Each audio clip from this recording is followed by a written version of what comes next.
Hello, and we're finally back here at the Alexander Society podcast from our summer break and many computer troubles for me. I'm your host, Tim, here to be a part of the carbon fiber revolution. And with me is my best friend and co host, Derek, who can no longer look at a Logitech controller without going into a blind rage. Yeah, how am I supposed to pull out my old PS2 and play an old copy of like what NCAA '08 or like fucking Star Wars: The Force? How can I play my old PS2 now? I think it was a generic PS3 controller, but they're not a huge differences. PS2, PS3, it's all my childhood that's just now fucking ruined. I mean, fair. Yeah, that's right. I was a PS3 kid. Fuck your Xbox. I don't give a shit about Halo. Well, at the very least, they didn't use the actual DualSense 3 controller. They used a generic Logitech version, which is hilarious. Yeah, couldn't even fucking dish out for the actual brand name. couldn't even dish out for the professional hardware on your actual literal submarine. There is so many things wrong with this this episode. It's not even funny. So, Derek, how have you been, best buddy? Oh, I've been all right. It was quite a summer. School's getting back in session at work. I got to meet the new first year master's students yesterday. It just so fucking many of them. I think this year they had like 20. Sorry, you said you were going back to school. Are you going to OU or UCO? Where are you taking those classes? OCCC. Okay. I'm gonna finish up my 2 year and then transfer into OU. Okay, I just forgot you were working out of college. I didn't think to stop the question that. Yeah, I need to finish. Anyways, yeah, so I'm gonna go back to school soon. You were talking about some master's students. Yeah, we got like 25 speech students coming in, and we've got like 10 audiology students, and we just kind of have like a whole bunch of new faces in the clinic now, and just just a whole bunch of new names to learn now. New people. Gross. It's fine. It's whatever. But yeah, other than that, been having some success in Trench Crusade recently. I heard you were telling us all about in the group chat about your good campaign and like how you had a bounty at this one last weekend, right? It was last weekend. Yeah. This past weekend, I went down to Dallas and we had like a whole big, narrative camp. It wasn't a tournament. It was like think of it like a giant like team deathmatch kind of. We had we have the 3 hell factions and then we have the 3 church factions, and we kind of split off and fought one another, and it had there were a whole bunch of the organizers came up with a bunch of homebrew rules that were so much fucking fun. Hell yeah. And came out of it, played 6 games. I went 4-2, and boy, let me tell you, Trench Ghosts still got the juice. Trench Ghosts are not even like all Trench Ghosts, not even like the whole, it's just the Tank Palanquin. It's just the Tank Palanquin. It is like 10% of my Docket count. It's like 60% of my kills. Damn. Like that one model has single-handedly carried me through that whole fucking campaign. All I need. Hell yeah. Let them know. Anyways, how's life going for you? Well, you were having a fun-ass time this past weekend. I was dying. Yeah, you caught super COVID AIDS. I don't know what it was because I did not take a COVID test, but this is anywhere from my 3rd to 5th time with COVID because I've had 2 other instances where it could have been COVID. Right. I've had 2 where the test showed positive where I know it was COVID. And then total now 3 times where may have not been after the fact realizing.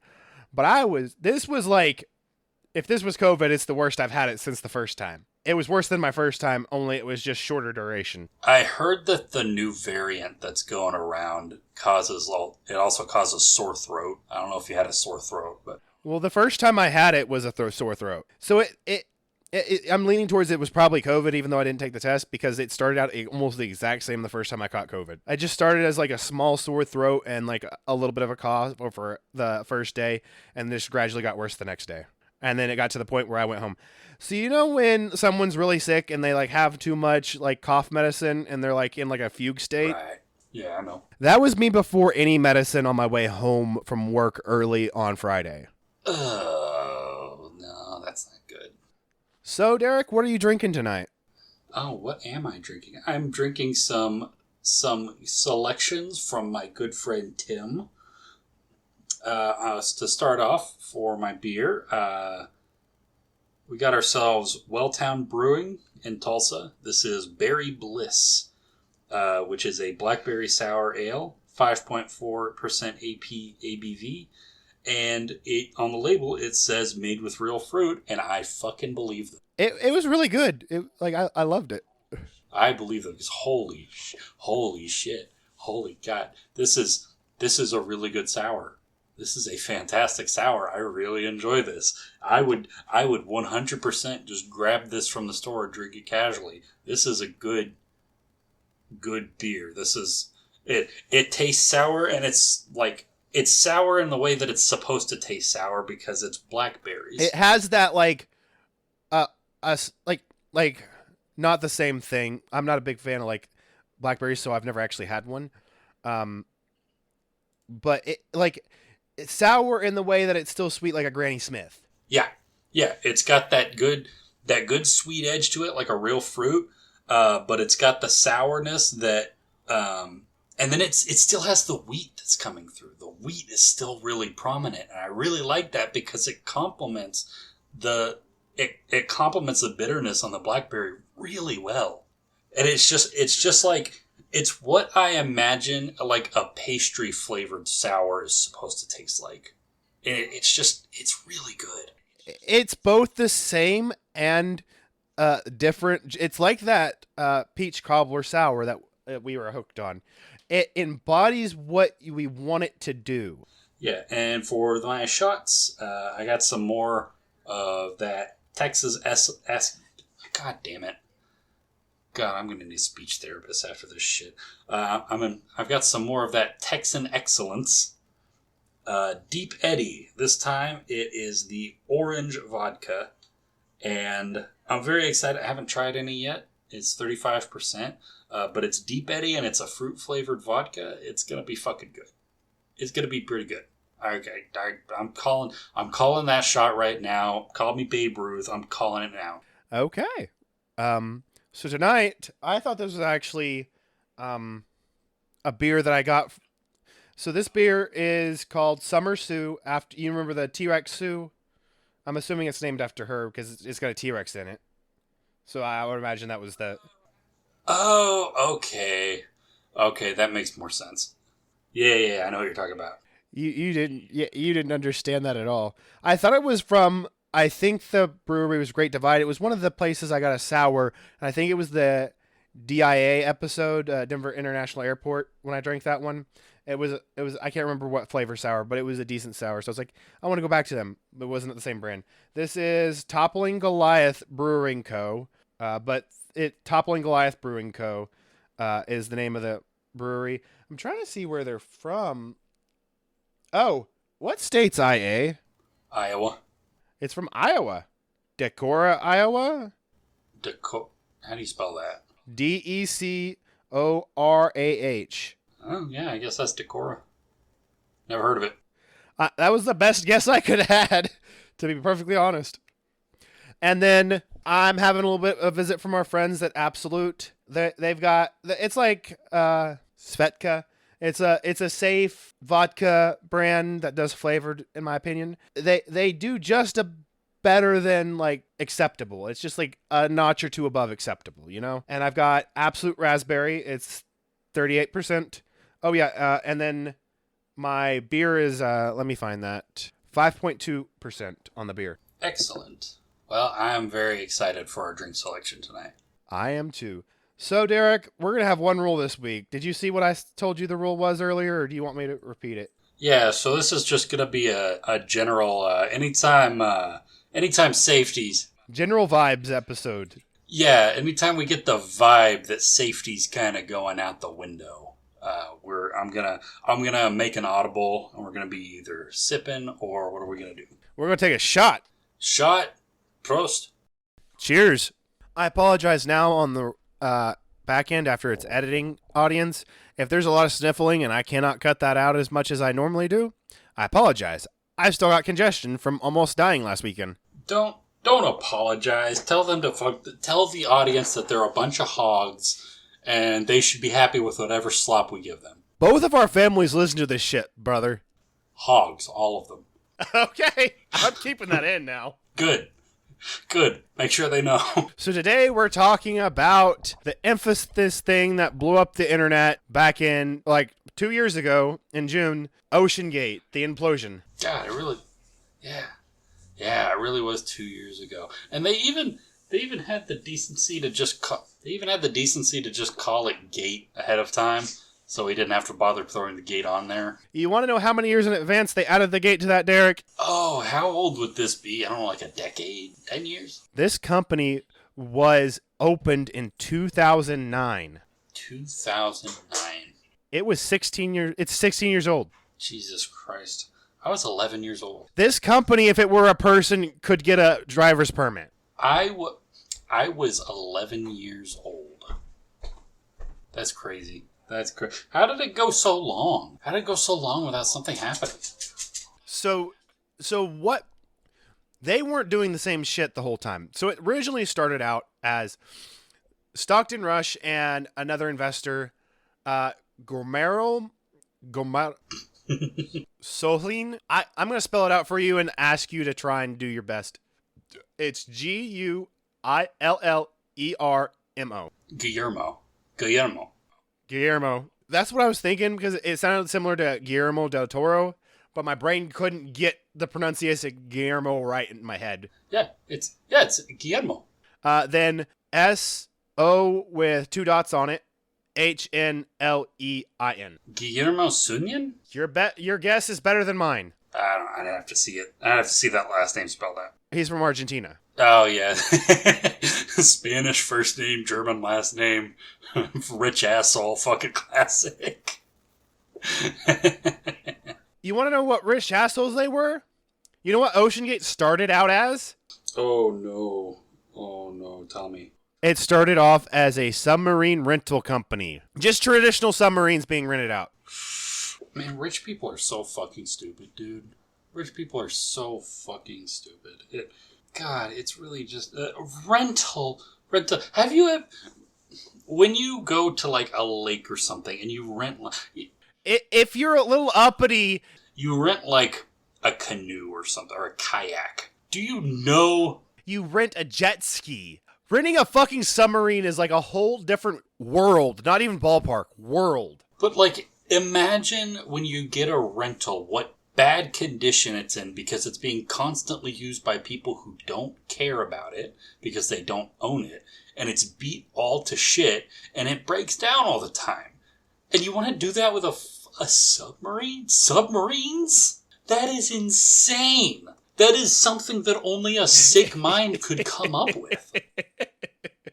I think we can already... We didn't have to know that to know Stockton Rush had a sick mind, in my opinion. Okay, you know what? Right off the bat, coming out swinging, let's go ahead and just take a sip real quick for... That doesn't even register as a drop in the ocean of the safety issues, but hey-ho. For fucking rental... The phrase rental submarines. Rental submarines. So our main character today, behind OceanGate, was the infamous man known as Stockton Rush. Incredible name, by the way. You know what kind of person gets that name? Somebody from Missouri. I'm calling it now. He's got to be from Missouri. Let me double check, but I don't think so. Either Missouri or suburban Dallas. I can't picture somebody. Or like... Oh. So first off, I forgot about this. You know what's even worse than that being his name?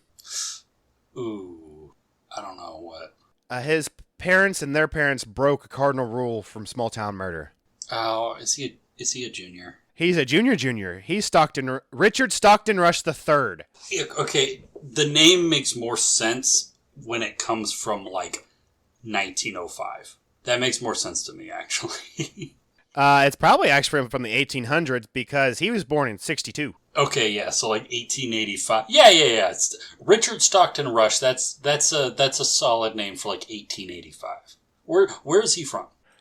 So he was the third R. Stockton was born in San Fran. Okay, I'm curious to know where his family is from because I'm I don't know. So it doesn't talk about his father's side of the family past his father, but oh wow, that's also interesting. Actually, that makes a whole lot of sense. It does talk about his father's father, so he comes from a pedigree. So does his father and his mother come from pedigrees.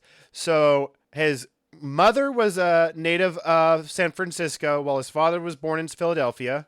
interesting. Okay. So his maternal grandfather is Ralph K. Davies. I don't. That makes nothing to me. And then through his father, he is a descendant of two of the signers of the Declaration of Independence. Rush. The name Rush. Is that Benjamin? It's Richard Rush. No, it's Benjamin Rush, and then he's a descendant of Richard Stockton. Benjamin Rush and Richard Stockton. Okay, I know. Okay, as soon as you said His name is actually a hyphenation, from what I understand. It's not Stockton is not his middle name unless they added that in as okay, I was picturing like a family of ranching barons in Arizona, but now that you say that, it makes a whole lot more sense now. Yeah, he comes from old money. Yeah, he comes from like his family has been the ruling elite of the country since the country was founded. So his childhood was pretty good, except for it doesn't give a year. Oh, it does actually. Sorry. So when he was 5, his childhood home was damaged unintentionally during the bombing of the Yugoslavian embassies in '67. Interesting. I'm not familiar with that event. I need to look it up. It went off at midnight, and it blew holes in the wall of the consulate and the room in which his 6-year-old sister was sleeping. Oh shit. Yeah. Wait, where was this? Was this in San Fran? San Francisco? Okay. Really, I'd never heard of this before. I hadn't either. Why was it bombed? Why did they bomb the Yugoslav? It's just a footnote in it. Like, I'm just looking at his Wikipedia page for his background because I didn't figure I would spend as much time as I ended up wanting to as soon as we started recording. Because I wanted to, as soon as we started recording, my brain's like, let's get to the bottom of why this psychopath decided he wanted to see the Titanic. So, his love of the sea began early. You want to guess how old he was when he started scuba diving? Shooting for the fences, 7. Little bit early. I don't think they can have, like, actual scuba diving. You can wear the equipment that young. He was 12. Okay. Oh, surely they'd come up with like a service for rich people to be able to like take their kids scuba diving. I'm sure that exists somewhere. Here's something that I've never heard, like, in the coverage of this about him. That's actually kind of badass, even though he's a rich boy. He became a commercial pilot at 18 years old. Oh yeah, lots of rich people do that. That's not that special. Flying planes is still badass. It's still badass, but it's a lot more common than you'd think it would be. Especially if you're rich. You can just pay to get lessons. Fair, but still. He graduated from Phillips Exeter Academy. That sounds like a rich people. Exeter, yes. yeah. Exeter, yeah. He got a bachelor's of science in engineering with a major in aerospace from Princeton. Yeah, so what I'm getting... He's not stupid. Like, because even if you've got big, rich people money, you can't just buy your way through places like Princeton. Yeah, so he's not in engineering, like, he's math smart, he's engineering smart, but that's at the expense of, like, his common sense, which is already handicapped by the fact that he's rich. And then he went on to get a master's in business administration from the University of California in Berkeley in '89. Okay, that's business. You follow up an engineering degree with business admin. That's such a. Rich people, dumbass, remove. I fucking hate business degrees. I feel like business should be a minor and you should be forced to get a regular degree in some direct field. At least get a fucking economics degree, you pussy. Like, economics isn't much better, but it's still, like, at least a legitimate academic field. Jesus Christ. Alrighty. So like I said, they opened OceanGate in 2009, and all the way up until 2013, it's just more like a tourist rental company, really. Yeah, it's basically like a significantly less regulated and more dangerous version of a Disney World ride that only rich people can go on. Well, because they were taking passengers, they actually have a lot of restriction, like a lot of regulation. Do they, though? Theoretically, at least. Oh, yeah, of course, theoretically. But, come on. How often do these businesses actually, like, get regulated? Then, moving on to it's kind of got it's got 3 eras. So the first era was just the rental company. I have a quick question.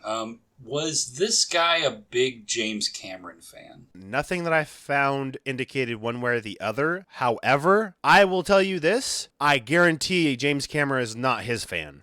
Yeah, obviously, but I'm just like... James Cameron would hate this piece of shit for all the lack of safety and lack of decorum for the wreck of the Titanic he had. Yeah, that's what I was just thinking, like, taking submarines down to see the Titanic just sounds like something like he heard that James Cameron did. I was just like, how you can monetize that? It seems like he had a fascination with the ocean for a long time. Yeah. So the second era is 2013 to 2016. Guillermo leaves the company at this time because Stockton decides to move it away and start designing their own submersibles. Bad idea. Really bad idea. They decided to name their custom-built submersibles the Cyclops. Like the series, you know how you'll have the Voyager series, Artemis, all those, and like spacecrafts, each one's labeled. Yeah, he built the Cyclops class, thrown together bits of trash submarine. So the hull was planned to be a carbon fiber hull. And everything that you hear about as a layman person, you hear it's actually super brittle and weak. But after doing a little bit of research, I found out it's actually, if we're talking in the way that they were going to use it, it's not weak in the way we think it is. I still don't think it was an appropriate material. But when you when you take a bunch of epoxy, like industrial strength or whatever, and take carbon fiber, it actually creates something that is comparable to steel. However, the pressure, the strength-wise, but pressure, intricacies, and all that, it's way different, and it's not as reliable as steel and all those other things. Yeah, no, carbon fiber is just not something that they use. At least to my knowledge, it's just not something you use on ships. It's actually, from what I understand, I think it's used in space stuff now. Yeah, but space is a very different beast than. Well, I think the why it works in space, like in like rockets and stuff, is because you're expected 1 or 2 quick, deep pressure things because you're escaping and then sometimes re-entering. And when you re-enter, you're not always expected to be in one piece anyway. You're just expected to survive the exit. Yeah. That's exactly what I was thinking. Is that you have completely different forces that are causing stress in completely different ways. You have different matrices for success in space travel with that carbon fiber. That too. The reason why I don't think it was appropriate, or at least we were not at a type of research where we knew the way in which carbon fiber laminated and the way they were using as the whole. Obviously, spoiler, everyone knows they use carbon fiber at this point if you've heard anything about this case. But the reason why I don't think it would work is because they did not account for the depressurization and repressurizations from the deep depths that they were going to and the wear and tear that would put on that, and they did not find their delta of wear and tear, at which point they would need to know when to replace it. They did not do that research. That should have been something that should have been, they know down to a nanosecond when it would fail, basically. Before you would use that for submersibles, in my opinion, you would need to know when it would fail. Yeah, so that's not as... Okay, I guess it's not as crazy an idea as I was thinking when I first heard about it, but... What I will tell you is it does... After looking into it, it is not as insane as it sounds to a layman. However, the implementation that they used was extremely, extremely poor. In fact, I watched a 60-minute interview. I think it's 60 Minutes Australia, to be specific, because that's what it said on the YouTube video. A guy who worked for OceanGate named Tony Neeson was absolutely defending that anytime someone says, oh, that carbon fiber was not an appropriate choice, blah, blah, blah, blah. And in my opinion, his entire interview just seemed like he was trying to defend and intellectualize himself out of guilt from this situation. Because while on a technical standpoint, his argument was solid, they did not have the research to back it up in order to make it safe. Nor did they have the implementation. So I originally intended for when we got to the carbon fiber part, we were going to do a shot. I'm going to amend that. It's still worth a sip, but just a sip. Yeah, like, I thought it was going to be one of their biggest follies, but strictly that idea of using carbon fiber isn't as stupid, like I said, as you would like to think as a layman. Their implementation, though, they shouldn't have even tested a carbon fiber hull 3 or 4 years from now, unless they had a lot more pressure testing than they did, because they didn't. Yeah, and it would take a while and a lot of resources to really test repeated pressurizations and depressurizations on those materials.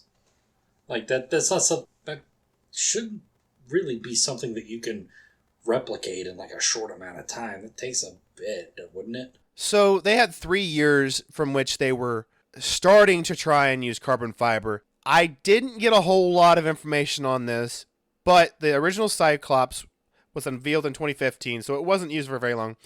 But what they actually ended up doing is they, acquired a 12-year-old vessel named Lula from a company named Azores, Azores. Azores. Yeah, like the islands. And they extended the hull. Oh boy! To create the original Cyclops 1. Oh, that just reminds me of the fucking limousine, the limousine rental. Those limos that were they just obviously welded several limos together, or they make a limo is just they cut a car in half and add half of other cars in between. Yes, I love that too. That was the same kind of idea as well. They're the most dangerous fucking cars ever built in human history. Yeah. So, moving on to 2016, they started ordering the components for what they would call the Cyclops 2. And it was fully built like that. So the hull, so the way I've seen descriptions and I haven't looked at a blasted up overview of it. I've seen where you can see parts of the submarine, but you can't see the macro view where you can see the whole thing. The way it's been described to me is just a giant fucking pill. Yeah, that's how I describe submarines. Yeah. No. I mean, so submarines are usually more closer to a light, like a flashlight shape. Like a cigar. Not quite, but yeah. I see what you're saying. Yeah. There's more of a bulbous end on one end. This is more uniform from what I've been told. Okay, I see what you're saying. Yeah. And so how they created this pill submersible is what they did is they had their hull. So basically what you have is you have a giant tube of carbon fiber that is open on both ends. And then they have 2 titanium caps on the other end, and you get bolted the fuck in. Rad. Cool. Okay. That's how it worked. Okay. When you say bolted in, they literally bolted you in. I'm not exaggerating or putting anything in. What would happen is they would put the cap. I'm assuming they didn't always take off both sides, so maybe one was already lined up. And then once everyone, the crew and everyone was loaded up in, they would put the other end back on and they would tighten it right on. And that was, you would not be able to get out without external help.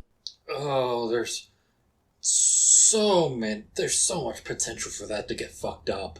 That's what I thought. Let's do a sippy sip for that one. I'm surprised you didn't immediately call a sip on that. I had to really let it ruminate to think about all the potential things that could go wrong with that. Like what happens if a fire starts inside there? Yeah. What happens if a bolt isn't fastened correctly? What happens if? What if they're not torquing to spec? What if they're not torquing to spec? What if the steel caps get like fucking warped? Titanium. The titanium, I'm sorry. What if the titanium just gets fucking warped? What if there are gaps? What if the hole gives? And it just because I'm just picturing like the two titanium caps just like fucking crashing into one another with all the people in between like a giant pokeball. Just yeah. From all the pressure. Because I have a feeling that titanium is a little bit more turgid than carbon fiber. He describes this in March of 2018. No, it's launch in 2018, sorry, as an amazing engineering feat. Oh, yeah, incredible. It's the next... If he had done it the right way and gotten all of his tolerances figured out when he needed to replace everything and done it actually right, I would argue yes. Like, it's still a kind of dumb, simplified design, but that's because they hadn't gotten all that data info and they couldn't have done anything more complex. To me, this sounds like a cheaper way to do, like, not a literally disposable, but more disposable submersible compared to that. Because a lot of submersibles are all metal, and then eventually you'll have to recycle them, take them down, even if afterwards. Because all submersibles eventually are going to get to the point where they are no longer structurally sound over a point of time. This is just lowering the barrier of entry and all that. It sounds like a theoretical genius way to do it. We just did not have any of the data to actually do it in a safe, implemented manner, in my opinion. Yeah, the idea of like a cheap submarine that you can use for recreational services, like that, in like a pure like economic sense, like there is a viable path to that. It's not something that he shot through the moon, though. Yeah, that's like he wanted to go to depths beyond what was recommended.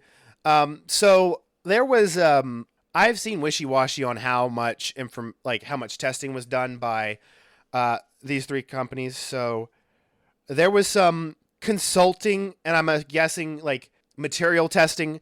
I don't know to what extent per se, but they consulted with NASA. There's another one. I can't read what I wrote. University of Washington, sorry. And then Boeing about the feasibility of this. Oh, and it's like we said, it is feasible, quote unquote, but they did not have any of the data they needed. They didn't acquire any of the data that they needed to make it safe. Yeah, Boeing gave them some good advice on how to take care of witnesses. I mean, I guess Stockton took it to heart and took himself out with him. That was in bad taste. I apologize. Oh man, I've got some bad taste jokes. Like just fucking in the barrel, the revolver spinning. I'm just waiting for the opportunity. I don't remember if I mentioned this earlier, but in March of 2018, that's when they renamed it to the Titan. Why? It doesn't give any information on why he wanted to rename it to Titan. Is it just Titanic? That's the only conclusion I came up with, but I thought that was too stupid to be the case. Well, you gotta remember, we're dealing with rich people here. As we've established that he is smart, he just doesn't give a shit about human safety. No, he has degrees in engineering and business. He's not a creative type. Okay, fair enough. So here's a thing that information that I got from the 60 Minutes interview that is going to call a shot. So if you don't have one ready, you might want it. Boy, I'm already fucking loaded. Let's go for it. Let me get to the right part because I want to make sure I get that timeline right. Okay, so while they were working with this Titan, so this is the first one that's made out of carbon fiber, right? This is actually going to have a fact that might cause a sip first, but they were really proud of this real-time monitoring system. Basically, they could hear the sounds that the sub were making. Like they had put equipment in so they could see what the pressure was doing to the hull, right? Right. Yeah. But they had no system. Like what I would have liked them to have done to actually make this safe is if they had that real-time monitoring system, but then they had gone in and calculated what they needed to do for the depths and all that, like actually know when it was going to fail, and then had an algorithm that kept that data and then monitored that and it's like, hey, here's where your threshold of it needs to be replaced or else it's going to risk being compromised. And they didn't have it. They were just real-time monitoring. They weren't keeping the data. They weren't paying attention. They were just assuming that, hey, I hear a crack. We'll be fine. Or, hey, that one sounded bad. We should go up. Okay, so they had the trappings of a good idea there, like a sensitive audiometric sort of diagnostic system. All they had there, they had an audio system that could let them hear what sounds the hull was making. I described what would have been smart, and they should have had something that could measure it out, metric it, keeping real-time live. So they say, hey, you're hitting critical stretches. You should probably go up, and then we should replace the hull. They didn't do that. Yeah. So I'm just thinking they had the idea of like, oh, we can track like variations, like the abstract, like a good version of this would have been like we're tracking like abstract like minute variations in the sound that the hull makes in certain vulnerable areas that we can use to kind of track the like what's going on with the hull. And what they actually did was they just slapped a bunch of fucking microphones out everywhere, and they were like, oh, that sounds kind of weird. Maybe we should do something about it. Fuck. What I would have liked them to have done is done a sound analysis of it going all the way to critical pressure breaking. They didn't. Of the same material that the detectors they were using. So that and then they would have an algorithm that would, they would still be listening to real-time audio, obviously, because you still want to hear that and want to make your human judgment call too. But they should also have an algorithm that analyzed it and been like, hey, this sound, it matches what it sounded like when it was hitting critical mass about to fail. Go up, go up. So they didn't even have they wouldn't have even known what a bad sound would sound like because they never actually bothered to get a baseline. Okay, all right. Let's. All they did was put a mic to it, basically. They literally just taped a fucking mic to it. That's beautiful. So that leads into the second point. That's probably going to call the shot. That one. I don't know. The mic is the shit with the mic. That is actual art. That is artistic dereliction of intelligence. That's the best way I can put it. That is an artistic lack of planning or forethought. How about finding out there's a crack in your hull, and the only reason you find out is because lightning struck your hull, so you don't know if it was a lightning or if it already had a crack in it. What?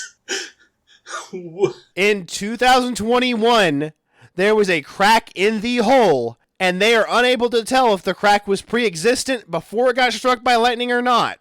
Okay, yeah, we're shooting. Just for lightning struck the hull of a submarine, if nothing else. Prost. Cheers. I think this was while it was in storage, though. Not while it's in the water, obviously. Oh, but it would have been so funny if it was in the water. I would have died laughing. I would have sent you a text. Did you know I got struck by lightning in the water as soon as I found out? That would have been a spoiler immediately. That was one of the things that really sold me that Tony Neeson was just trying to cover up his own guilt, because he didn't do any like special inflections, but just the way he delivered it made me feel like he was defending the fact that they didn't know when the crack in the hole happened. So what that's telling me, and correct me if I'm wrong, but what that tells me is they didn't do regular, like, in-depth inspections to check for cracks. I can understand a regular submarine/submersible not being pulled out of the goddamn water every time and visually inspected, maybe even like some special techniques that help you analyze the frequency of the sound or whatever that can help you tell, because it's a laminated thing with the carbon fiber, that you'd be able to tell how the internal structures of the lamination work. But if you have a carbon fiber hull, they should have taken it out of the water every time and checked the integrity of the hull. Yeah, because for one, they had the money to do it, and two, okay, what are the dimensions? Like, just what's the length of this thing? How long is this? I'm going to go look this up right now for you. Okay, so it was 22 feet long. Its beam was 9 feet 2 inches, and it had a height of 8 feet 2 inches. It was/is one of the largest submersibles ever. 22 feet long is... So the extra equipment, outside the extra equipment, you know how I described it as a giant-ass pill? Like, I was basically dead on outside of because you have to have the monitoring equipment and other stuff like that. I was pretty goddamn close. I'm going to send you a photo. Okay. What I'm getting at is 22 feet in... That is absolutely small enough that you can hook that up on a crane and pull it out and give it a look over. Almost all submersibles/subs are pulled out with a crane anyway. Even while you're just pulling it out of the water to put it back on the ship to transport it, just have a guy take an hour to go over it. Like, how fucking difficult is that? How much extra time or money or whatever would that cost? That's insane. They're probably fucking salaried. Just have a guy who is on call on the ship whose entire job is just to know the designs of this thing inside and out, and just to take a look at it before it goes in the water and when it comes out of the water. Just give it a once, like, take an hour, give it a once over. If there's any shit that's going on, just flag it and be like, hey, this isn't going in the water today. Like, how do you not discover a hole or a crack in the hull until it gets struck by fucking lightning? Reckless abandon for safety features. God, fucking being rich is basically just like being blackout drunk 24/7. Agreed. Jesus Christ. So the original hull had 50 dives. You really... Only 3 hit what they were advertised as, like, hey, this is where we could hit maximum depth, which is 4,000 meters. There it is. I'm trying to figure out how deep. So 4,000 meters is just over what the Titanic is at. The Titanic is at 3,800 meters. Okay. Only 3 dives hit their acclaimed maximum for the original hull. So this was advertised as a trip to go see the Titanic, and out of only 6% of the dives could actually reach the Titanic. 6% of the dives of the original hull. So what they did is they rehulled it, but they claimed everything that they did with the original hull was all one submersible. Wait, so... Once they put the new hull on, which was actually not recommended because the fittings and everything that they had created for the original hull, which normally could be reused, because of the malleability of carbon fiber, the tolerances would put it in a state where Tony Neeson basically said it shouldn't have been done. And on that, I kind of like think he knows what he's talking about. Like, he didn't say those direct words, I don't think, but it sounded like absolutely not. You should not rehull. You should basically make a whole new one if the hull is cracked. And that's the way I view currently with what we know carbon fiber hulls should have been done. Is it should have been more quote unquote disposable hulls, like disposable submersibles, at least compared to the traditional. Okay. Okay, so not only did they just replace a component on basically like a one. Basically, what they did is like they had they had like an F1 car that's really famous, and the engine busted, and then they put a new engine in and claimed it was the same car, quote unquote, because a lot of racing engines are like race cars are based on like a lot of the engine work. But they rehulled it, but they kept the basically it was the same components and everything. They just installed a new hull on it. Basically, is it. Basically, they kept the butt like it because it's two end cap spheres. Like you see the part that's sticking out right there. Just think of the parts they reused as just two of those, and the rest of it's carbon fiber. Okay. They salvaged those butt ends that you're seeing in the picture I sent you. I'm assuming they did the extra stuff, but that's not actually part of the submersible itself. That's like modern equipment and extra stuff. Yeah, I think that earns a sip. You have some really thought-provoking sip ponderings this week. There really are just layers to the utter failure of human intellect that this project was. And the end goal of creating the carbon fiber hulls was to create a tourist industry to go visit the Titanic. And before I let you get into our little history lesson on the Titanic, which I love adding these to my mystery dockets, because I think it gives a little bit more context if someone doesn't actually know that little bit of history for it. A lot of them, it's unlikely, but it's nice to add that. But Stockton decided that he had to be the pilot down there the first time they went down there. And he damn near ran into the wreckage. He ran. Damn near. He didn't, but he damn near did. He nearly. He kicked up so much dudgeon and slurt that they almost couldn't tell that they were actually reached the Titanic. That's how much. He narrowly avoided a fender bender with the fucking Titanic. Yes. And with that, do you want to give a history lesson on the Titanic? Oh boy, okay. Yeah, first let's take a shot. Cheers. Prost. So, Tim, what do you know about the Titanic? I've watched the goddamn movie. Okay. Not entirely accurate, but it gets the broad strokes. A decade and a half ago.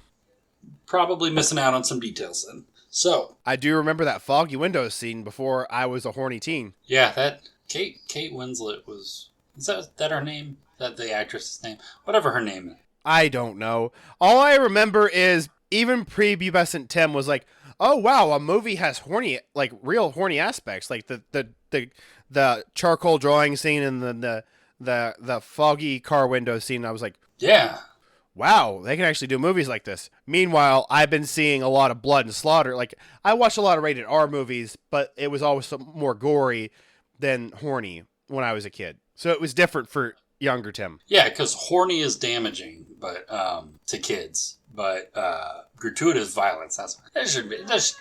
My parents weren't like that. We just didn't like at the time you didn't see movies that had more nudity rather than gratuitous violence. My parents didn't really regulate my movie usage outside of the only movie they never let me watch when I was younger was The Golden Compass, but that's because it was an allegory for killing God and they were religious at the time. Oh shit, really? Oh damn, maybe I should. The bear is supposed to be like God or Jesus. Oh damn, maybe I should. I remember seeing ads for the Golden Compass when I was a kid. I don't remember ever actually seeing it. Interesting. I remember learning about it as I grew up older when I could just watch it on my own, and it didn't sound good enough to the killing God aspect to make it worth it. Titanic was the culmination of several decades of basically kind of like a ship's race. So yeah. A lot of... To understand kind of the context of like where the Titanic came from, this was in the middle or like the tail end of this long... You basically had like this sort of technology race between like the different powers, and not just the different powers, but the different companies of the Western world in Europe and the US, where they were out competing each other to build like the bigger, more efficient machinery, factory methods, vehicles, weapons, and naturally ships. And the big thing at the time was the facilitating like the lucrative sort of trade, the transatlantic trade between the Americas, specifically the U.S., and Europe, specifically England. And so the development of like faster and more efficient transatlantic ships was the big game in maritime technology. That's a big thing in maritime technology at the time. That's what everybody was trying to produce. And so there were a lot of different companies in both in England and in Germany that were kind of competing to make the fastest ships. But there was one company in particular, the White Star Line, that didn't want to go that direction and instead kind of filled a different niche where they wanted to build the largest of these transatlantic lines. So making it more efficient, not by making it faster, but by fitting more stuff into it. That was the basic concept. It's like what we're doing with smartphones right now. We're not fixing the issues our customers keep complaining and bitching about either on iPhone or Android, because there are issues with both that have not been addressed in many generations. We're just adding new bells and whistles. Kind of. The thing with like the Olympic class, which is the class of ships that the Titanic, the Olympic, and the Britannic were part of, is that they were very, very advanced for their time. Like, they genuinely they were using the technology of the time that they had developed to its fullest extent. They were some of the first ships to have completely electric lighting in every part of the ship. Just ever. Like, even most military ships didn't have that for a good few years after that. And not only that, but because these Olympic-class ships were so big, they could fit a lot of stuff into particularly first-class amenities. So all of the, the rich folk that wanted to take their trip across the Atlantic, they could either take the faster option, which was like Norddeutschland Lloyd or one of the companies in England that could get them over in like a week, 10 days, or they could take the extra like 5 days or so that it would take the Titanic to get them across, and do it in like they were basically living in the Ritz for 2 weeks, like the most luxurious and extravagant maritime experience that any human being had ever experienced up to that point. Damn. So, like, for example, these amenities included like a gym, a swimming pool, several luxury restaurants, a Turkish bath. There's that famous like staircase that you can see like in the movie, that giant staircase, which the idea of putting a fancy staircase like that in a ship was very, very revolutionary for its time. That was something that you didn't see on ships before the Olympic class. And then not just that, but like the rooms themselves that people stayed in, they weren't like the rooms on a ship. They were hotel rooms, basically. Like they were furnished and treated and had like servants and butlers and bellhops, and it was basically like living in a hotel for a little bit, but it was on the ocean. And that was the big pull of the Titanic. That's why it was such a big deal at the time. Not just that, but it was also the biggest ship, or the biggest non-military ship that had ever been put in the water in human history up to that point. So the Titanic, it was built in the dry docks in Belfast, Ireland. It was registered in Liverpool. I don't know why, but that was something that stuck out to me when I remembering that. I remember it was built in Ireland. One of the like few facts I remember, other than the bad quality steel they used, or iron, whatever it was. They used bad metal is what I remember. That I remember of the building of it. Yeah, it's because it was cheaper labor. I'm not surprised. Because all of the longshoremen and dock workers in England were unionized, and unions were completely outlawed in Ireland. Why does that not surprise me on either one of those facts? Yeah, plus Irish people, because they lived under 700 years of British colonial tyranny, were very impoverished, and so they'd take whatever wage. And being a dock worker in Ireland was comparatively a very lucrative job compared to what a lot of other Irish people. It was Northern Ireland that is still under like British or English control, right? Currently, yes. Northern Ireland is still part of the United Kingdom. Free Northern Ireland. They should be fucking free. It's bullshit. Yeah, I agree. Unite the 32 counties. I'm not one of those guys that like celebrates the IRA anymore because I understand now that it's a lot more complicated than that, and I don't want to piss Irish people off. But yes, Ireland, the northern 6 counties should not be under English rule, under British rule, and the 32 counties should be united. It's one of the things that, like, even as someone who doesn't have a lot of historical context on it, like, I can clearly see this is absolute bullshit. They should be their own country, if not rejoin with Ireland. I know there's a lot of differences and stuff, like they may not reunionize properly, but they should at least not be controlled the way they are. So one of the big thing, like one of the big besides the first class amenities, the big thing that the Titanic was advertised for was their pump and chamber system. So the Titanic was like the internals of the hull of the Titanic were divided up into 16 chambers. And these chambers were designed to be completely watertight, water sealed. So if for some reason there was a breach in the hull, that breach would theoretically be in one chamber of the ship. And so only that chamber would fill up instead of spreading throughout the entire hull. Sounds like that didn't work out exactly. Because the way that it was designed with that in mind, because the most common forms of hull punctures at the time were caused by either front-on collisions or collisions from the side. Which in those circumstances, that's collisions with other ships. That's the most common form of hull puncture that you get on ships. So what you're saying is they weren't anticipating the iceberg and the type of damage that would occur. Right, yeah. They weren't anticipating that because, an iceberg, up to that point, an iceberg is slow enough you can get around it. And we'll get to that in a second. So if the Titanic were to run into another ship, then the hull would puncture at the bow of the ship, but it would only fill up the one chamber at the bow. It wouldn't fill up the entire hull. And so it could stay afloat. If another ship ran into the Titanic from the side, it would puncture the hole in one place, and that one chamber would fill up, and it could be locked away and prevent the water from spreading to the rest of the ship. In both of those circumstances, the ship could stay afloat even if it wasn't functional anymore.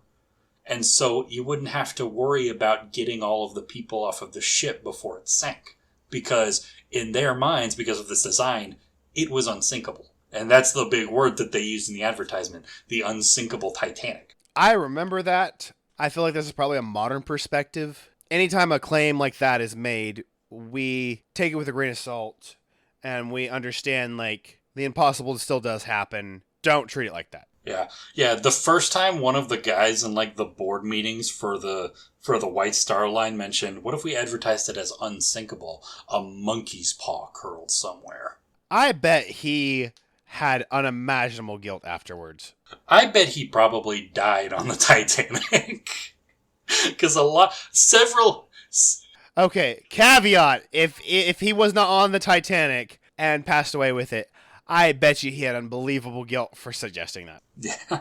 So the Titanic departed on its maiden voyage on April 10th, 1912. About 5 days later, at 11:40 p.m. on April 14th, 1912, a lookout spotted an iceberg immediately ahead of the bow, and he alerted the bridge. When the bridge found out, they calculated, they began to change course, and then they found out, the calculations we're working on for avoiding icebergs like we normally do is not good for a ship of this size. This ship is significantly more unwieldy than we're used to in avoiding icebergs.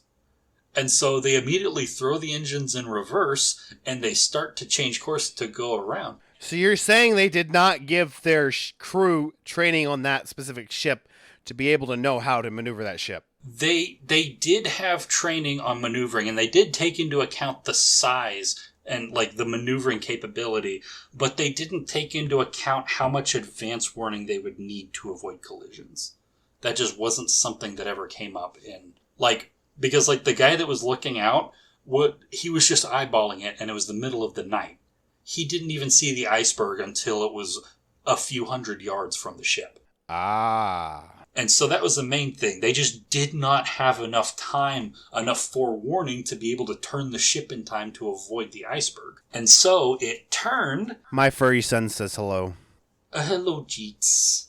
And so the ship turned, and the starboard side of the ship. So basically, like turning, if you're facing forward with the ship is turning, like trying to veer to the left. The right side of the ship gets scraped down the side over 5 compartments. So the right side, like, is port. Like, I'm sorry, I'm clarifying in my head. Right side. So if you're on the bridge and you're facing in the direction that the ship is traveling, so the engines are at your rear. Okay. The port is the left side. The starboard is the right side. Gotcha. That's what I was trying to figure out. Yeah. So on the starboard side, the part of the iceberg on the like beneath the water level strikes into the side of the ship, the side of the hull, and scrapes along it over 5 compartments before it finally veers away. Here's the weird thing. It did not puncture the hull. What? The hull was not punctured. What happened instead was that the metal was warped at the seams where it was bolted. Okay, I see what you're getting at. And so the sort of like the plates of metal that were like covering each compartment were kind of bent in and created gaps that water started pouring into. And so that's why it took about 2.5 hours for the Titanic to sink. If it had been a hull puncture, it would have taken like 15, 20 minutes tops. So basically what you're saying is the reason, because the hull was not punctured, that's why so many people survived. In large part, yeah. Yeah, it was because it took so long, they could evacuate as many as you could in that time. Please tell me you wrote notes on the drunk, was it musician or like cook who saved a bunch of people's lives? I did not. I didn't find this in my reading note. Continue. I've got to look this up because it's an insane story. Yeah, so the ship struck the iceberg. Water immediately started rushing into 5 of the ship's 16 compartments, up closer to the bow. It immediately became clear after the collision.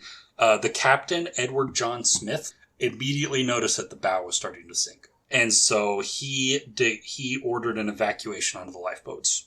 Now here's where we get to the lifeboats. This is a big famous, like, thing that people know about, like the safety on board the Titanic. They didn't have enough lifeboats for everybody on board. They only had about enough lifeboats for about 1,100 people, which is about half of the number. They had 2,200 on board. The reason for that was, well, there's 2 reasons. One was because they assumed that, well, because of this compartment system, the ship is functionally unsinkable. And so, if the ship needs to be evacuated, it's because the ship has ceased working. In which case, it's still floating, and so we don't need to have all of the lifeboats. We don't have to spend money to have all of enough lifeboats for everybody on board, because we can just wait for a rescue vessel to come, and then we can ferry them over. That was the idea. The second idea was having too many lifeboats on board would clutter up the deck and make it look tacky. And we're marketing the ship as a luxury liner. And so having a bunch of like random boats just kind of scattered on the deck, taking up space and getting in people's way, would not be conducive to that image as a luxury liner. And so that was another reason why they decided we don't need that many lifeboats. Fair enough. Gotta save face at all times, huh? And so when they end up in this situation where, oh God, the ship is not unsinkable, and then on top of that also the crew was never trained in how to evacuate the ship, because it's unsinkable. In an instance where they need to evacuate it, they thought that they'd have enough time to make it up on the fly. Because why would you plan for emergencies if it's unsinkable? And so they start evacuating people. They put people onto lifeboats and they start like floating. They start like rowing away from the sinking Titanic as it's steadily, the bow is just kind of steadily, very slowly kind of sinking forward. At around 2:10 a.m., about 2.5 hours after the iceberg was hit, the ship starts sinking rapidly at the bow. The bow is going like from kind of itty bitty, slowy little increments. The infamous up and down picture. Yeah, yeah, and all of a sudden it just drops under the water super fast, so fast that the stern of the ship starts to lift up into the air, and you can see the props, those giant 20-something foot long propellers, just floating up in the air, and it eventually. So that happens around 2:10 a.m. A few minutes later, the middle of the ship is put under so much stress by having all of this just free weight in the air that it cracks and it falls down into the water. And so after that, there's nothing holding the bow of the ship, and it immediately sinks and it's under the water. The stern of the ship still has enough air pockets that it floats for a few more minutes. It ends up turning completely upright, vertical, and then it just slowly sinks down. And then by 2:20, both halves of the ship have completely disappeared under the water. By this time, there are about 1,000, or a little less than 1,000 people in lifeboats. And there are several hundred people still in the water. That some of them are able to be pulled up into lifeboats. Some of them are either free floating or just or holding on to debris, stuff like that. Anybody who's still in... Do you have the numbers of how many people the lifeboats would sustain? Because I have an article pulled up on the guy I was talking about, and it says how many lifeboats they would have. I do not have that handy, no. So the lifeboats could only handle 1,178 people. However, the Titanic had 2,223 people on board. Yes. So, and a lot of the lifeboats weren't even fully filled all the way, because the crew that was organizing the evacuation had no idea how many people could safely be in the lifeboats. And so a lot of the lifeboats were only half filled. So there's still hundreds of people left in the water. Nearly all of the people that were in the water died, because it was 28 degrees Fahrenheit in the water, about -2 degrees Celsius. And if they weren't pulled out of the water within 8 to 10 minutes, they froze to death. Our hero is one of the few that did not freeze to death in that chilled water, just so you know. So, out of 2,224 people that died, between 1,500 out of 2,220, either 3 or 4 people that were on board, but somewhere between 1,500 and 1,600 people died, which is an insane amount of people to die in 2.5 hours. The dead included the captain, the architect of the ship, the guy who designed the ship,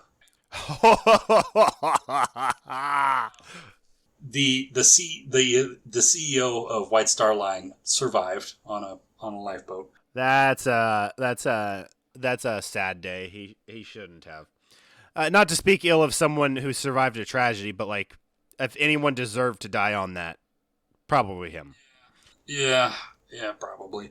And another one of the victims was a guy named John Jacob Astor IV, who was probably, we're not completely sure because numbers were weird back then, but probably he was the richest man on the planet at the time. Holy shit. Yeah. Imagine Elon Musk or Mark Zuckerberg dying in a plane crash. That's the scale we're talking about of how big this guy was. Damn. So in the aftermath, there's a big investigation. Again, this was heavily publicized before the ship was even done being built. While it was still in the design phase, it was still the most talked about ship on the planet. This was huge fucking news, especially with a body, with victims of that scale. The body count that they got, it was immediate investigation time. Yeah. So the British government, White Star Line, the U.S. government all launched investigations, trying to figure out what happened here. A lot of blame goes around. It's never been entirely settled. I'm not going to go into all of the complicated stuff that happened, but basically... Well, it's corporations. They're going to shift blame. Yeah. It basically comes down to corporations do what they always do. They find some of the people who died in the accident and they try to pin the blame on them. That doesn't completely work. White Star Lines ends up being financially ruined by this. They limp on for a few more years, but ultimately have to basically go out of business. And this prompts the first widespread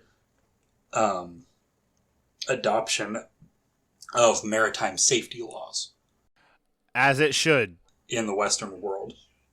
For one thing, since that time, every ship that has ever been put into the water in the Western world has required enough lifeboats to take on every person who's on the ship.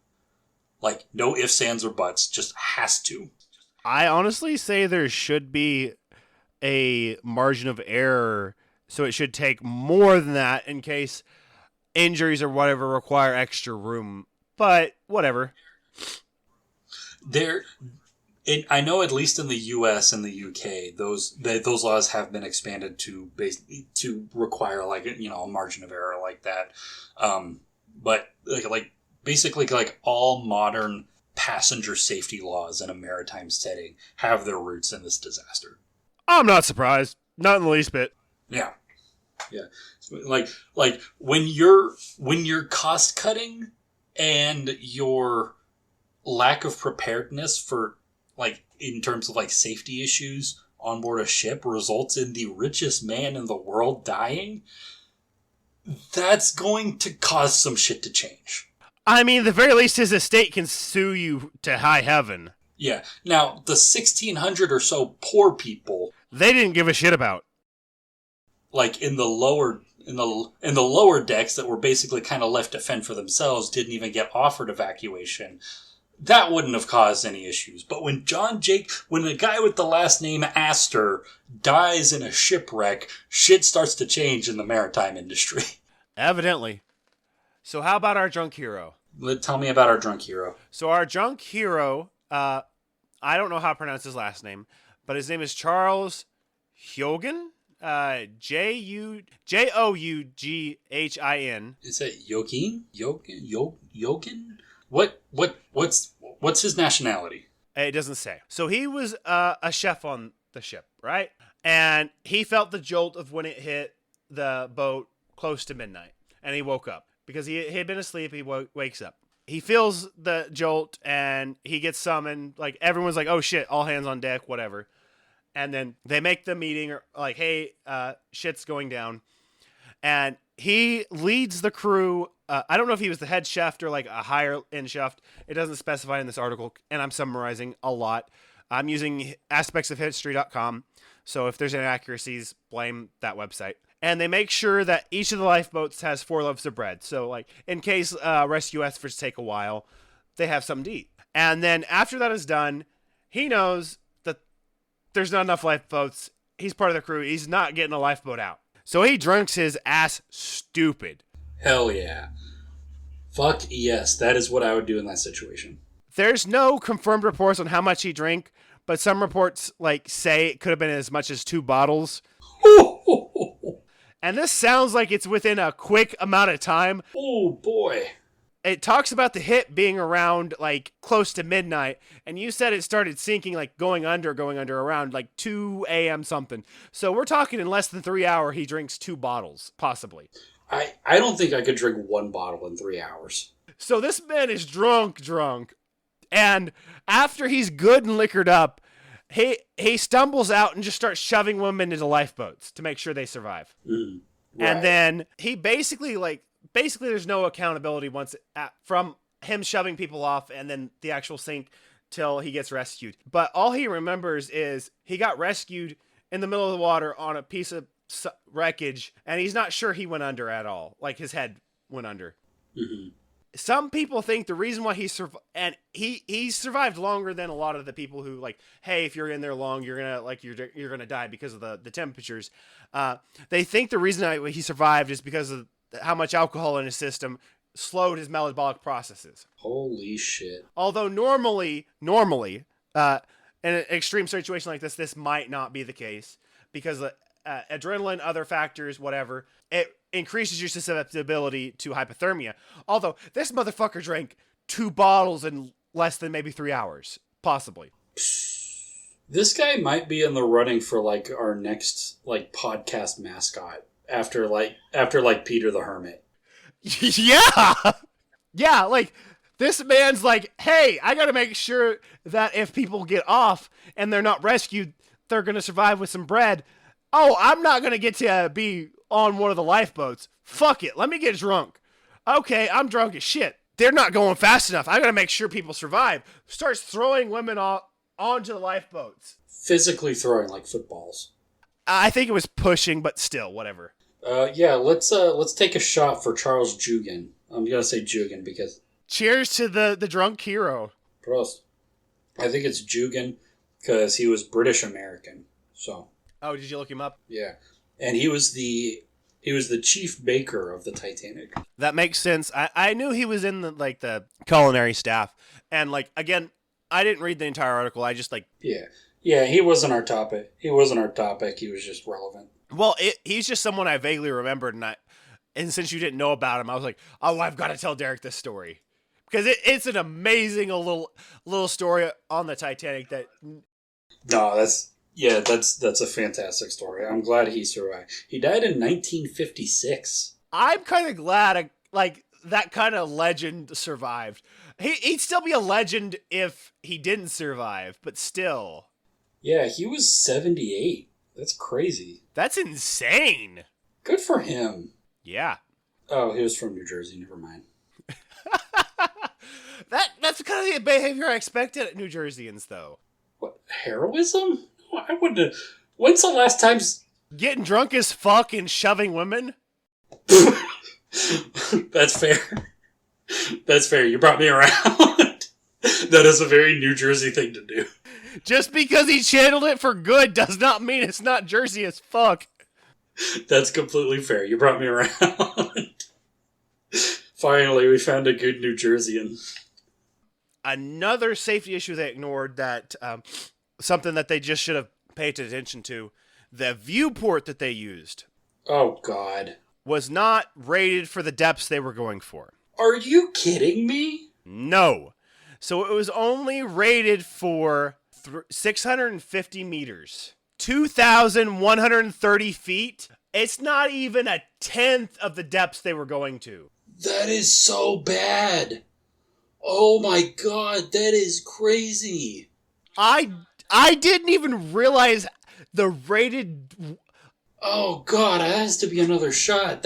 So it was something like, there's a couple different things that Tony Neeson just, in that interview, doesn't focus on the interview, because I don't know time-wise percentage of, but what stands out and is memorable is how much he's defending the material in that interview.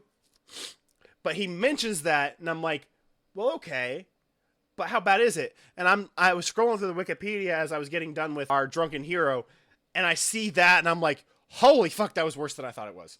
It is. Oh, that's so bad. That is really, really bad. Oh God, we got to take a shot for that. Cheers. Pros.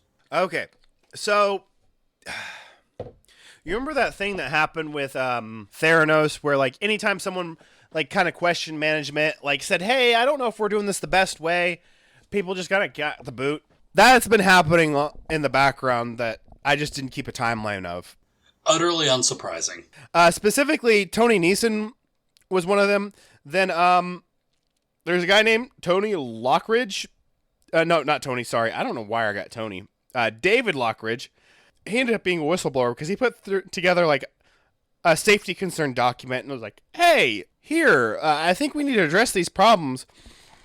And then OceanGate was like, fuck you, we're not going to address them. Fired him and then sued him for the whistleblowing and all that bullshit, saying he's not an engineer. And then he's like, fuck you, that's wrongful termination, and you're violating all kind of safety stuff. Which I haven't mentioned, but they dodged a lot of safety regulations because they weren't necessarily the same kind of company they claim they are.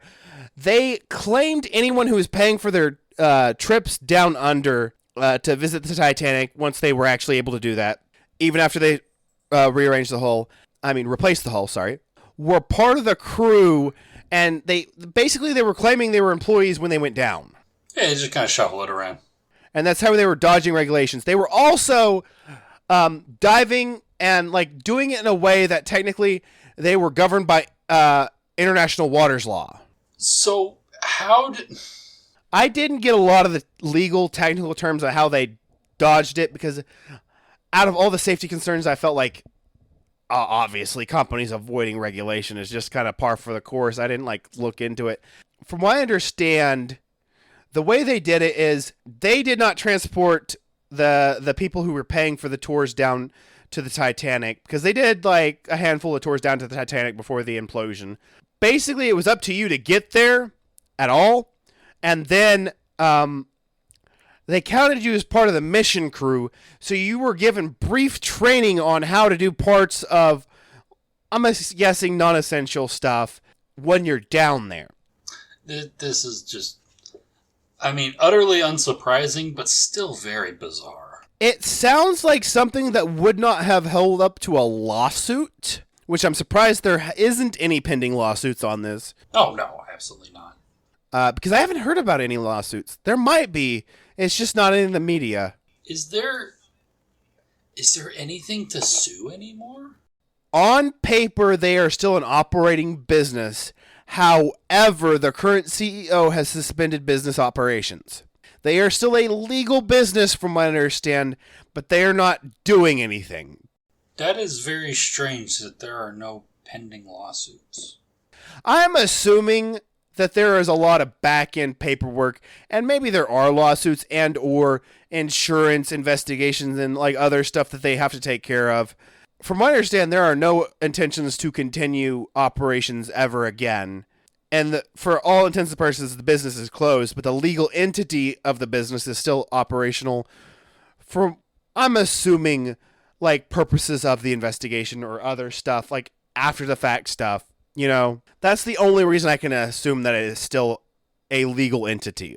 I forgot to mention this earlier, but obviously when I was mentioning that how the University of Washington, NASA, and Boeing had consulted, OceanGate made a lot of boasts about how there was a partnership, manufacturing was occurring with, I think it was NASA that they claimed that was doing the manufacturing.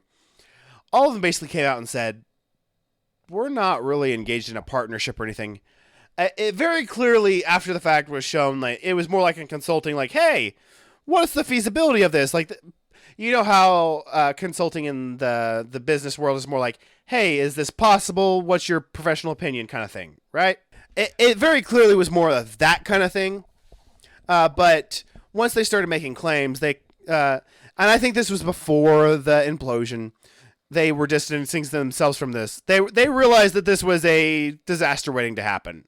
Yeah, there's just a padlocked a padlocked filing cabinet in the basement of OceanGate headquarters that's just filled with a bunch of safety recommendations they ignored. Yeah, consulting notes that just say, hey, this is a really bad idea, over and over again.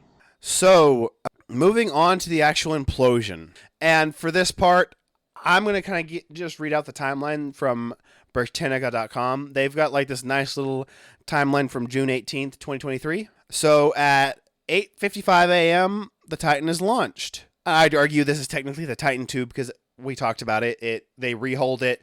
It's not really the same sub. Right. At 10:47 a.m., the Titan sends its last message. And they've got this little message relay system that works via text, where it sends, it's almost like a modified text system. They had this thing where they could send text messages, but it was limited on the amount of data they could send. So there's a little bit of an argument whether they could send long complex stuff or not. It's more like they could send medium stuff. They could have maybe a paragraph or so of information. So it's not like they were limited to a couple characters or whatever, but they also didn't have a lot of information they could send. So the last message is drop to WTS. I can't remember what that means. They mentioned it in one of the videos I watched, but it wasn't. I started to watch the Netflix documentary, OceanGate Investigation or whatever. I can't remember the name of the documentary, but I watched like the first episode, but I didn't quite have enough time. And also, it's one of those documentaries that it's an episodic documentary where it's like an hour each, so it's like 2 documentaries broken up into 4 pieces, and all the information they give you is like it feels slow. The information discovery timeline, you know what I mean? So I wasn't able to get through all of it because attention span, but also like time caps and all that. It's the message basically just meant, hey, what's that weird sound? no, I think it's they drop 2 of their boot, like you know how they have like the weights or whatever on the things. I think they drop 2 weights. I could be wrong. I'm not remembering this part very well, so I don't have that. I will tell you now that's almost certainly when it imploded. After all the investigations and such, it's seconds after that is when the Navy is basically their investigation concludes that that's when the implosion happened. At 10:49, the launch platform, which is called the Polar Prince, tells them that they have lost tracking, but there's no response. Oh yeah. 3 p.m. is when they were supposed to reach back up, like they were supposed to resurface. Obviously, they don't appear. They imploded almost immediately. And real quick on that, another thing from Tony Nese on his 60 Minutes interview, he had advised them that the way they wanted to, they wanted to put. I was listening more as a podcast style rather than paying attention to the screen, so I don't know if they showed anything, but the way it sounded like is they had these hooks for the crane to drop them in that he advised them that they could not do while he was there, that they sound like they added to the second revision of the hull. That seems to have been the cause of the implosion, is what he thinks, as the engineer who was like involved in that, knows everything that happened. And after looking at the reports, the hull actually seemed to have been like relatively intact, so it didn't seem to be like an integrity failure in the way that we kind of would have assumed it from the pressurization and all that. So you said the hull was relatively intact. Did it just kind of like split open? Or it just kind of like... I didn't see any of the pictures. From what I understand, the way they described it, and again, I listened to more of a podcast style, so if they showed pictures on the screen, I don't know. But the way they described it is, if it was from the integrity of the hull in like the traditional sense of like the feasibility of the carbon fiber itself, they would have expected it to be less intact than what they found in the debris. But the way they found it, he believes it's because they added in those extra like hooks or whatever that would have infected the integrity in that way. So maybe not like crumpled entirely, but kind of like split and then just kind of closed in on itself. Kind of what I'm... Yeah. The way it sounded, but I know this isn't accurate because this more describes an explosion rather than implosion, and it's very specifically described as an implosion. It sounds like more like the caps popped off. So you know how we talk about the titanium end caps, like the butts? It sounded more like that. But maybe the implosion caused the pressurization loss, and then once everything was like scattered apart, it looks different. But it sounds like the hull, for the most part obviously being the operative word, was intact, and then they found the butts elsewhere. And obviously it wasn't fully intact. Yeah. So I'm pretty confident that the Mr. Neeson, Tony, is probably correct, because they wanted to add, and I might not be describing it correctly, but from what it sounds like, they wanted to add a point in which they could anchor it to like drop it in easier. And after the fact, when he was fired because he kept on bringing up safety concerns and letting them do what they wanted, or getting overruled, and at the certain point they were just like, okay, you're hindering our quote-unquote progress of overriding safety concerns, and he got fired. Oh, that's so weird. What he told them not to do was there, and everything seems like, in the sense that we would be worried about a carbon fiber hull not being safe and failing didn't show indications of that. It is what I'm saying. It's like what we would be worried about its integrity from the structure of the carbon fiber itself seemed to be still intact. It seemed to be indicating those points is what he described it as. Again, I'm not an expert.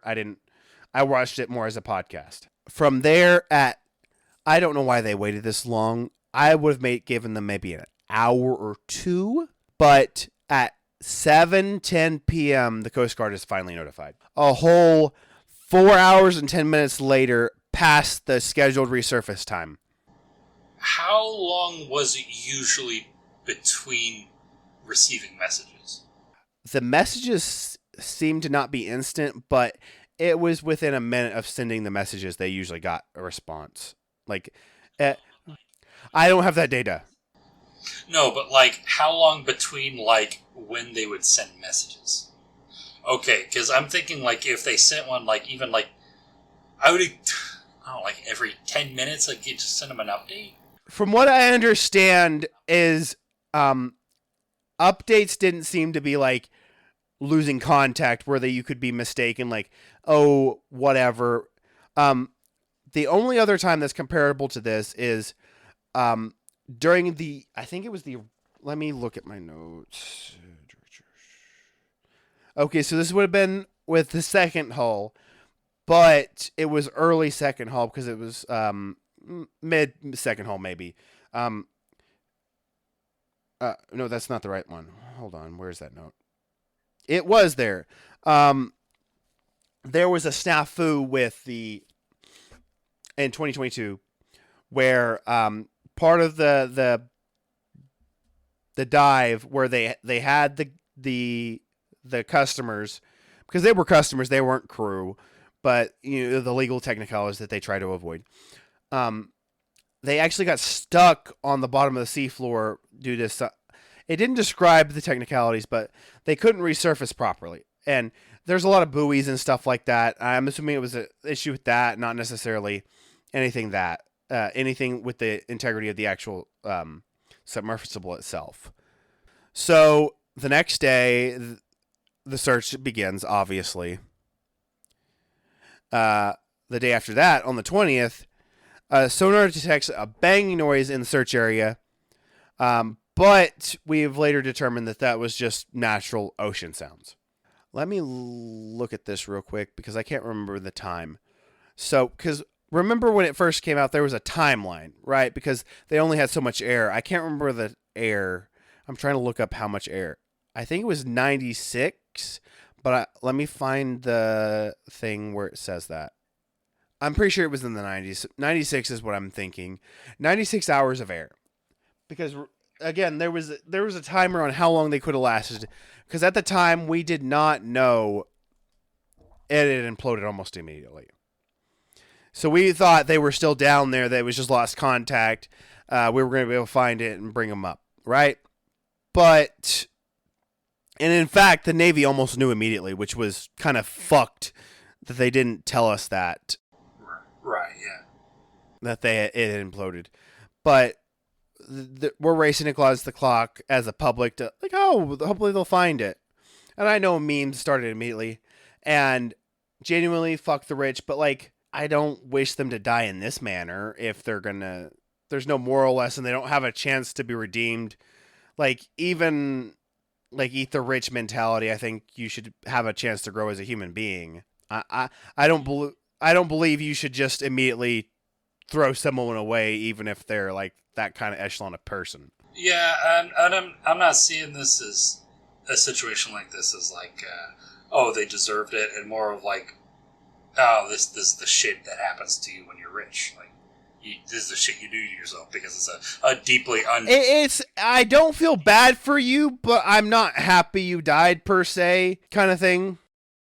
Yeah, like the only strong emotion I have about this, and just in the regards to them being rich, is that when you're rich, your brain just doesn't fucking work right, and you end up doing stupid shit like this. Agreed.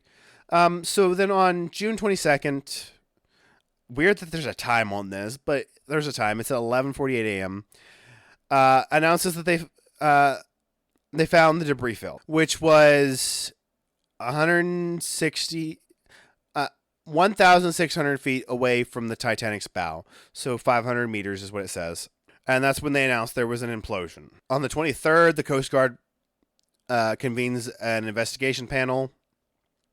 28th, the wreckage is brought to St. John's. July 2nd, OceanGate announces ending of operations. Almost a year. God, I can't, at this point, I can't think anything else but, like, this is so fucking stupid, dude. This is so dumb. Like, it's dumb that this happened.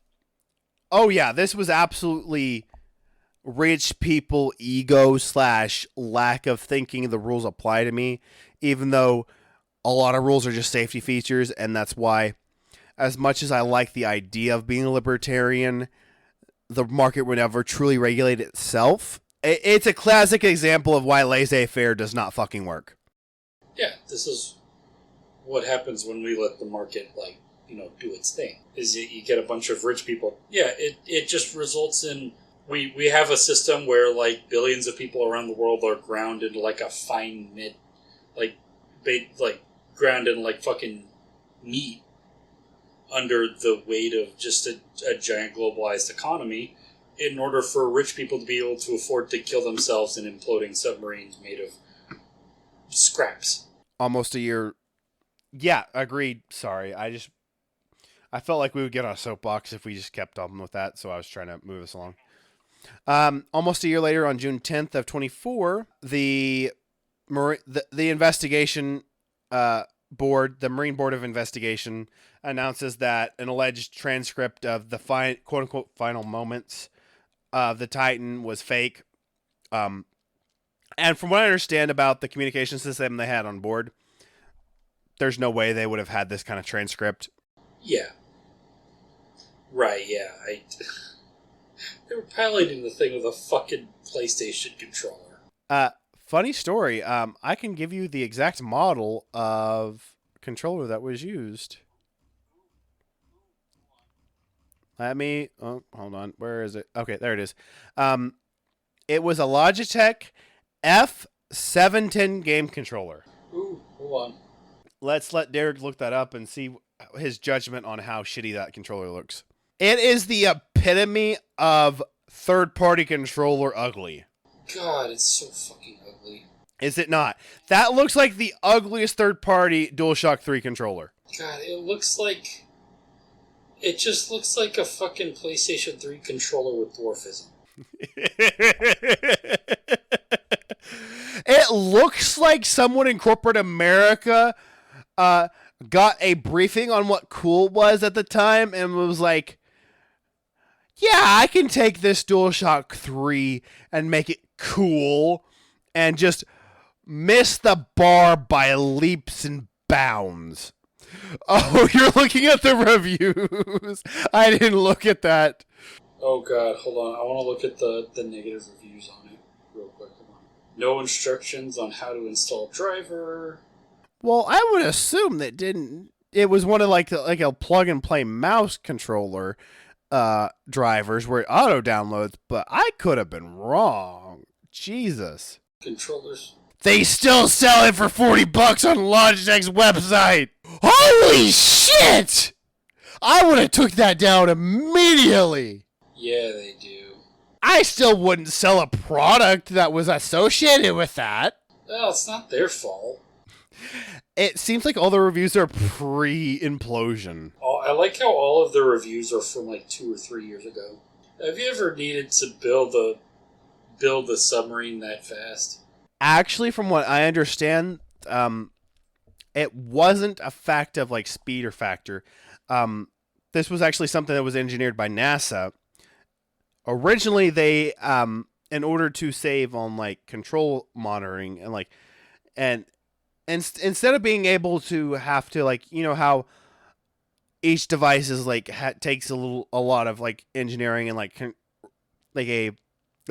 not device but like big like space unit or whatever stuff like that, controllers to create like a whole new console or whatever. This was an adaptation of technology that was originally created to allow a DualShock 3. That's why I knew it was a knockoff DualShock 3 to work on other stuff, because they wanted to be able to not have to spend the time on creating expensive designs on like just input control systems. Because if you have to create a new control device for each type of space unit, or like, I think it was NASA who created the technology, the software originally, but like, it makes sense why that software was originally created. Using it for a submersible is questionable at best. I wonder if they had a deal with Logitech, because there's no way in hell Logitech was associated. Because a lot of the reviews are because I'm seeing a lot of the reviews. The main complaint is that the drivers for this controller aren't available anymore on anything beyond Windows 8. That's funny as shit. And so it says it runs on Windows 7, Windows 8, and Windows Vista. That's funny as fuck. It also speaks to Stockton to be a cheap bastard to get an outdated controller to use, too. Yeah, and what that's telling me as well is that the computer on the submarine was running on either Windows 7, Windows 8, or Windows Vista. To be fair, I think until like, and I'm assuming a lot of the software was developed in the 2016 and like started at that time. So I'm giving them a lot of benefit of the doubt that I should not, because they're rich bastards and they shouldn't get this benefit of the doubt. But when they started the controls and started the software writing for this, Windows 10 had not seen the adoption because people still hated Windows 10 at the time. Windows 8, original Windows 8, not 8.1, was the preferred operating system at the time. Because like, it took them people a while to be okay with Windows 10. Right, yeah. And I'm not saying that to defend them. I'm just saying that it's maybe a logical explanation. I could be wrong. Theory of crafting here. The investigation board announces it's going to take longer to release its findings. It says the need to contract 2 salvage missions to secure vital evidence, and there's a lot of forensic testing needed. We were talking about lawsuits. We were wrong. Oh. Lay it on me. So, in August of 24, the family of Paul Henry... I'm not even going to try and pronounce this. I'm going to give it to you, and you can try and give me a pronunciation.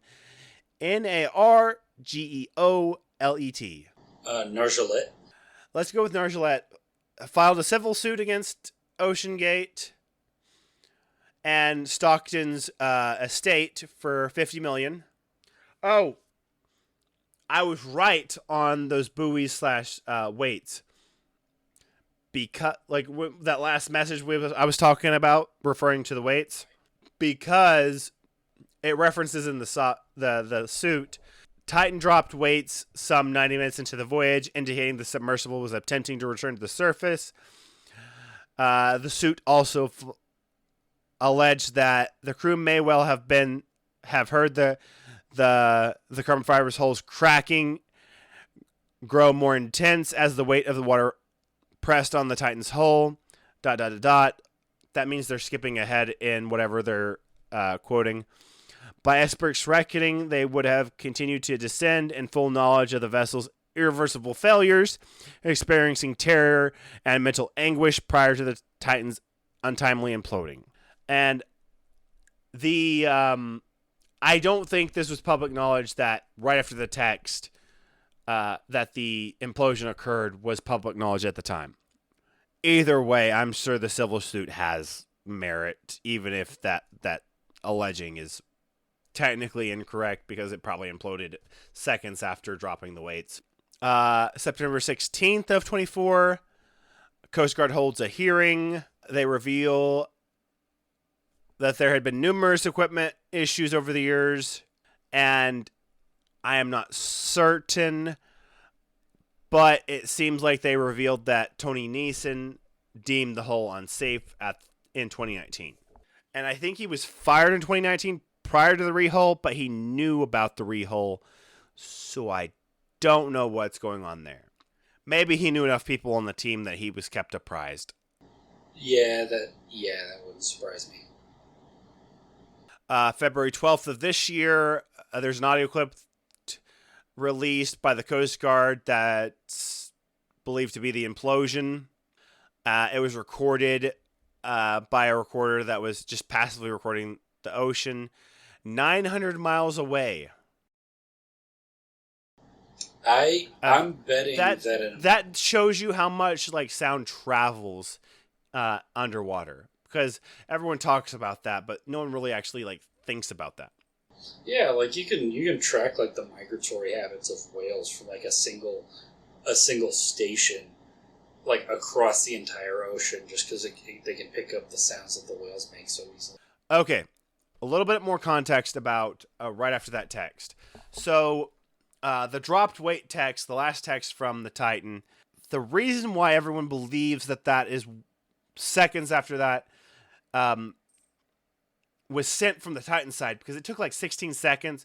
So technically they received the text after this happens, because the technology they were using, there was a bang / like jolt. They noticed something happened with the submersible at that time. So on May 22nd, there is video that is released from the support ship, the Polar Prince, the launching platform, basically. And this is when they think that the Titan imploded, because it shows the staff, and even including Stockton's wife, monitoring the descent, and his wife says, "What was that bang?" Because there's a loud noise. Basically, it's not a concrete, but they believe that is when the implosion occurred. That's got to be fucking painful. Could you imagine, like, obviously she didn't know at the time, but could you imagine looking about that and feeling like, as someone's wife, even if like, I'm not disregarding the social economics, like there's got at least a little bit of human individuality, like integrity there, saying, I don't know if I could live through the guilt of saying that when was likely the death of my spouse. And I was thinking like not even guilt, but just like looking back and like, you know, because she's got to be like slightly concerned at the time, and then looking back and thinking about like, oh, Could you? So with all the safety concerns that were ignored, and from what I understand, the wife comes from prestige too, so that's not excusing her. But the guilt on the safety concerns that she obviously let her husband ignore, that would eat me alive as a spouse of someone who died and let someone ignore those safety concerns. Yeah, God, that memory, just thinking back on like that sound, it's got to be like imprinted on your brain after the fact. I would have PTSD over it. Fuck that, actually. Just to finish it off, on June 11th is when that documentary I mentioned that I watched most of the first episode, called Titan, the OceanGate Disaster. It was in this Britannica timeline. That's the only reason I was able to quote that. And then recently accounted for information, August 5th, the Coast Guard releases its final report.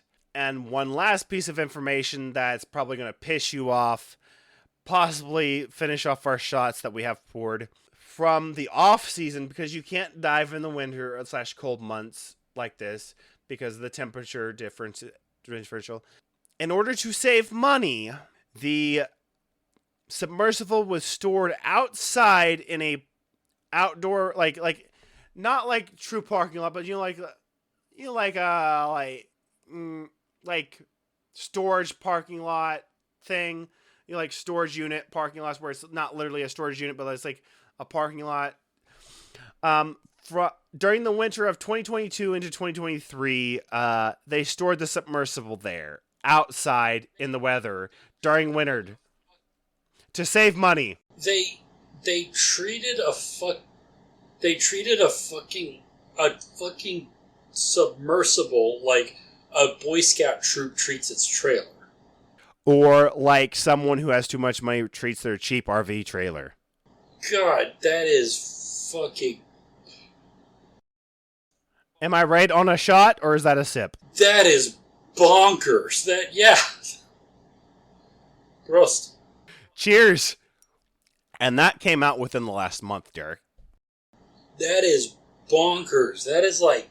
Can you imagine if like the U.S. Navy treated its submarines like that? I would at that point, if anyone I knew found out I caught cost-saving measures on something like that, and like anyone, like if any of our friend group found out like I did something comparable to that, at that point you guys have the permission to just slit my throat and like hide my body. Bro, that's how the Russian Navy treats their submarines. Like, that's fucking crazy. That is... And their submarines are like 10,000% more sustainable to the weather. Right, yeah. Well, let's not be crazy there. It's the Russians we're talking about. Russian naval history is not exactly filled with stellar engineering. I think you overestimate the amount of engineering they put into the rehuling of a carbon fiber ship, sir. I don't know, man. This is the Russian Navy we're talking about. I'm not giving the Russian Navy any credit. I am devaluing what you're giving credit to Stockton Rush. I don't know. No, Stockton Rush's sub never went on a... This is the man who fired multiple employees for bringing up safety concerns. Over and over and over again. The Russian Navy does that... Yeah, that's what I'm saying. The Russian Navy does that. But they're all the not time. dealing with experimental whole stuff. Oh boy, yes they are. That's exclusively what they deal with. I guarantee they're not using fucking carbon fiber! I wouldn't surprise me if they were.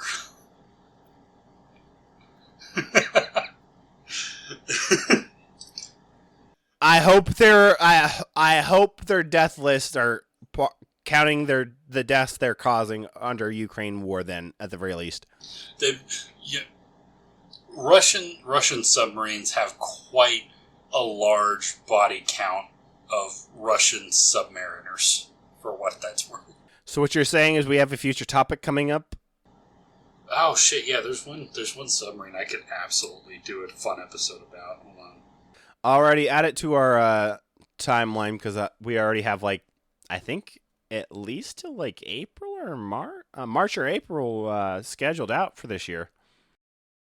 Yeah, the disaster of the Kursk in August. Hell yeah, add 2000.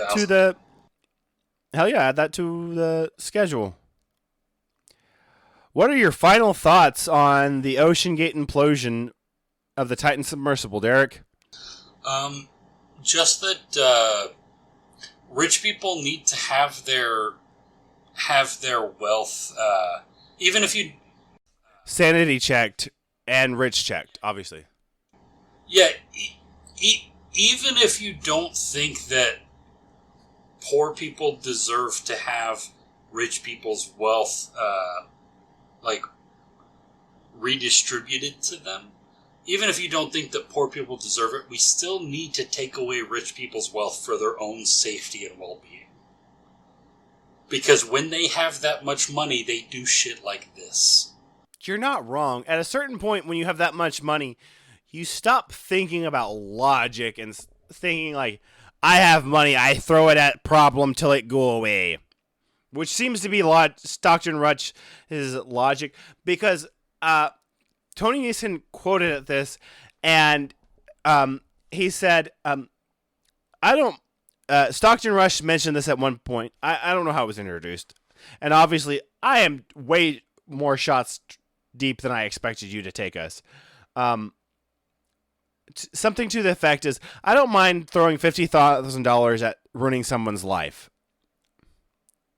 That's what he equated someone's livelihood to, is just, I can throw $50,000 and just end their career. Jesus. That is something obviously not verbatim, but like something to the effect that Stockton Rush said at one point to Tony Nason in that he mentioned in that interview. Yeah, just reiterate, if somebody manages somehow... Being a billionaire is a disease. If somebody manages one way or another to be able to have that much money, just by the fact that they have that much money, they have demonstrated that they do not have the moral capability of being trusted with that much money. Whether it be trusted with other people's lives or their own lives. Facts.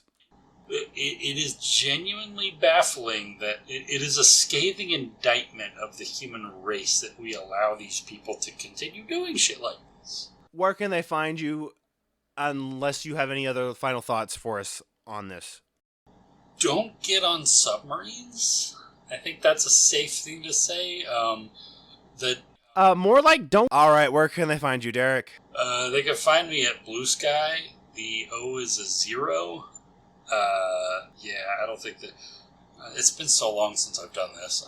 And my brain is still trying to do Twitter, too. Whatever. Blue Sky, at Visigoth, the O is a 0. Tim, where can you find the other shit? So they can find me at Tim, a.k.a. Otis, on Blue Sky. I've deleted Twitter. It's the same thing, but fuck Twitter. Elon Musk is a bitch. They can find us on Facebook and Instagram at the Alexander Society Pod, Alex Society Pod on Blue Sky, and Alexander Society on TikTok. We really need to fix the TikTok posts, but it's whatever. If they've liked what they've listened to, they can give us a rating review on their streaming platform of choice, and we will see you next time. Bye.